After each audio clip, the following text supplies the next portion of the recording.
वंदे पुरुषोत्तमम। आज मूलभूत 2 प्रश्न लेकर के हम चर्चा शुरू करेंगे और परमदयाल शशि ठाकुर, फिलोसॉफी ऑफ शशि ठाकुर अनुकूल चंद्र किस तरह से इसका उत्तर दिए हैं उस चीज़ को जानने का प्रयास करेंगे।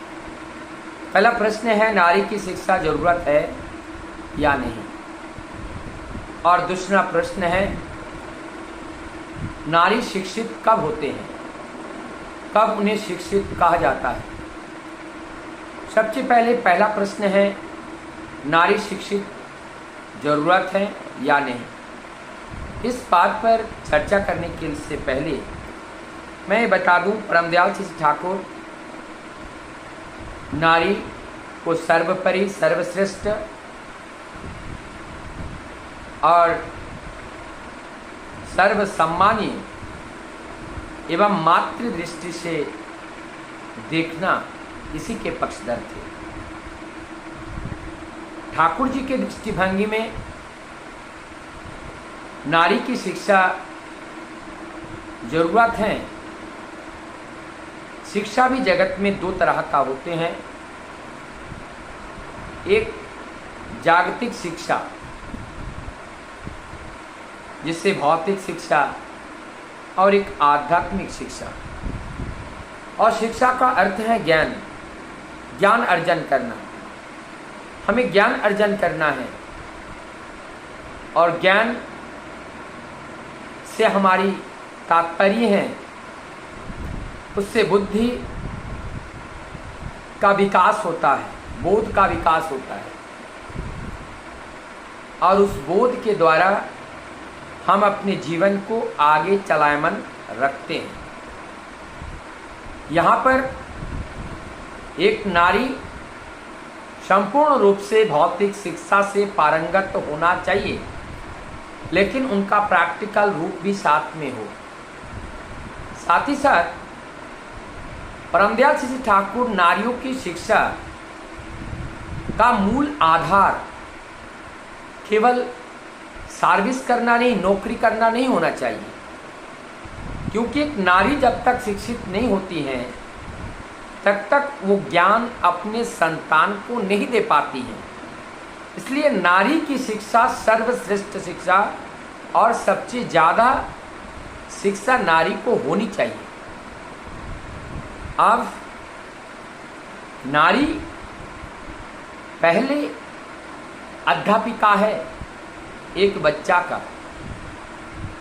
जब जन्म लेता है, माँ के कोख में वो पालता है।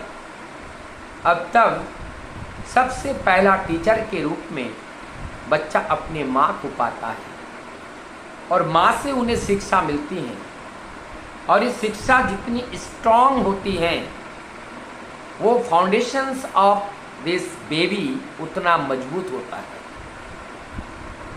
अब बात यह है, नारियों की शिक्षा, जैसे जो वर्तमान शिक्षा है, इस शिक्षा का उद्देश्य है केवल नौकरी करना, अर्थ उपार्जन करना। अर्निंग पॉलिसी इस शिक्षा के अंतर्गत निहित है।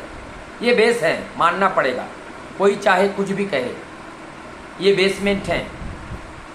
और आज एक शिक्षा का और एक रूप दिखने को मिल रहा है, नारी स्वावलंबी होना चाहती है,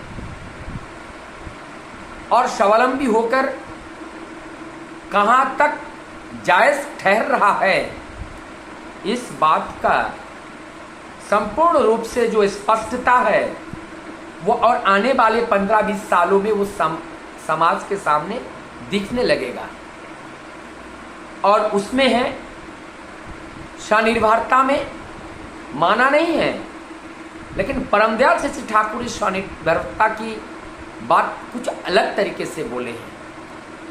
स्व का मतलब सत्ता, मालिक, नियम के अनुसार, कानून के अनुसार, संविधान के अनुसार निर्भरशील होना पड़ेगा। जिस तरह निर्भरशील होने से हमारी चरित्र अस्खलित रहती है, उस तरह का कार्य को करने के लिए ठाकुर ने कभी माना नहीं किया है। इसलिए शिल्प कला सीखना अत्यंत जरूरी है। मतलब छोटा छोटा कुटीर उद्योग की तरह हम घर पे निर्माण करके और घर से उसको सेल करके उस अर्थ उपार्जन करके हम कम से कम, जब हमारी पति असहाय हो जाएं, तब हम परिवार को कम से कम चला पाएं। ऐसी स्थिति को शिल्पकला, शिल्पव्रत ठाकुर जी ने बोले हैं। लेकिन ठाकुर जी ने जो पॉलिटिक्स एंड जो आजकल के जो नौकरी के बारे में ठाकुर जी इसको नहीं बोले हैं, जो आजकल इसको ढकना चाहते हैं, और उसका क्या क्यों बोले हैं ऐसी व्यवस्था को। जब एक नारी, आज हम समाज में प्रैक्टिकली देख पाते हैं, जो अधिकतर जितने भी शिक्षित और नौकरी करने वाले जो नारी हैं, उन नारियों में डाइवोर्स की मात्रा इन एन एवरेज बढ़ गया है। उससे क्या हुआ है, समाज में अपने जो बच्चा जिस पति से जन्म है, अब उनके बाप की नाम पूछो तो वो अपना नाम ही लिखाते हैं, क्योंकि उनका पति उनके रजिस्टर से नाम डाइवोर्स के द्वारा कटा गया है। हमें एक प्रश्न का जवाब दीजिए कि डाइवोर्स के द्वारा कागज पे नाम तो कटा जा सकता है, लेकिन जो संतान उस नारी के पास है और उनके अंदर जो डीएनए है, उस डीएनए उसी पिता का है, इससे कैसे नकार सकते हैं।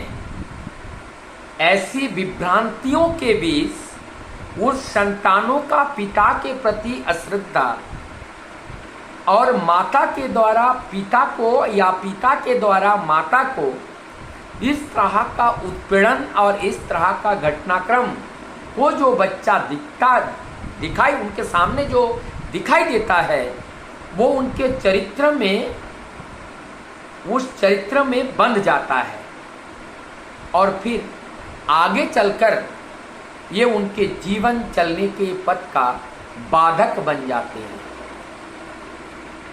ये घटनाएं तो यहाँ पर नारी की शिक्षा जरूरी है, यहाँ कहीं से माना नहीं है, लेकिन उस शिक्षा से शिल्पव्रत और परिवार के संतान संततियों का परिपालन, परिपोषण, परिरक्षण करने के दायित्व निभाने के लिए उस शिक्षा का प्रयोग करना चाहिए।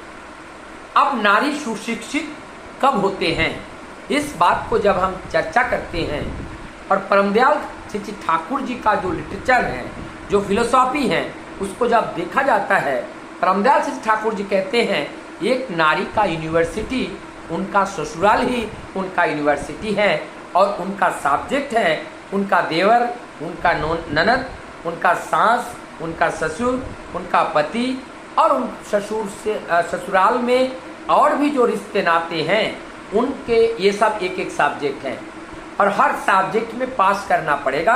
और जब हर सब्जेक्ट में पास हो जाएंगे तब टोटल मार्क्स भी अच्छा आएगा, और डिस्टिंक्शन के साथ जो पास करता है उसी को सुशिक्षित एवं सफल नारी का सर्टिफिकेट मिलता है।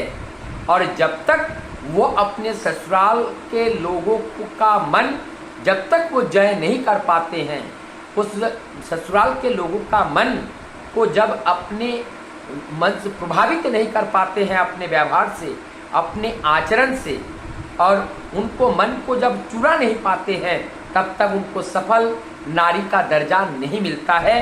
ये आज भौतिक जगत के वास्तविक यूनिवर्सिटी ससुराल होती है एक नारी का, वहाँ पर उनका जीवन का परीक्षा है, और उस परीक्षा में उत्तीर्ण के आधार पर वो सुसंतान संतति के जनक जननी होते हैं, ये निश्चित हैं।